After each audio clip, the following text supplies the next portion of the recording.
நம்மளுடைய வேதனைகளை, நம்மளுடைய துக்கங்களை தன்னுடைய துக்கமா இயேசு எடுத்துக்கிட்டு அதுக்கு ஒரு தீர்வை தர விரும்புகிறார். இந்த இடத்துல பார்க்கும்போது என்ன ஆச்சரியப்படுத்துகிற ஒரு விஷயம் உண்டு. இந்த நாயூனூர் விதவை அங்க ஊர் வாசல் வழியா வெளியே போயிட்டு இருக்காங்க. நீங்க வாசிங்கன்னா தெரியும், இந்த விதவை இயேசுவை கூப்பிடல.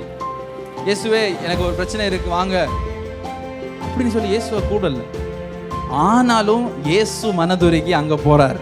அந்த உள்ளம் கொண்ட ஒரு தெய்வத்தை தான் நம்ம ஆராதிச்சுட்டு இருக்கோம். நம்ம ஒரு கஷ்டத்துல போகும்போது அவர் ஏதோ மூணாவது மனுஷன் மாதிரி பார்த்துட்டு போற தெய்வம் கிடையாது. நம்ம மரிச்சு போன ஒரு சூழ்நிலையில இருக்கும்போது ஏதோ ஒரு மூணாவது மனுஷன் மாதிரி பார்த்துட்டு போற ஒரு தெய்வம் கிடையாது.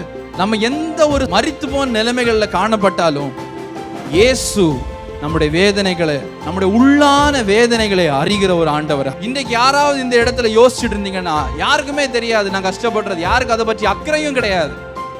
நான் கஷ்டப்பட்டா என்ன, கஷ்டப்படலைன்னா என்ன, யாரும் அதை பற்றி கண்டுக்கிறதும் கிடையாது. நானும் அதனால என்ன பண்றேன், எல்லாரும் முன்னாடி நான் நல்லா தான் இருக்கேன் அப்படின்னு சொல்ற ஒரு வாழ்க்கையை நம்ம வாழ்ந்துட்டு இருந்தோம்னா, இயேசு உங்களை நோக்கி தான் பேசி கொண்டிருக்கிறார். இயேசு வேதனைகளை அறிகிற ஒரு ஆண்டவர். ஹல்லேலூயா.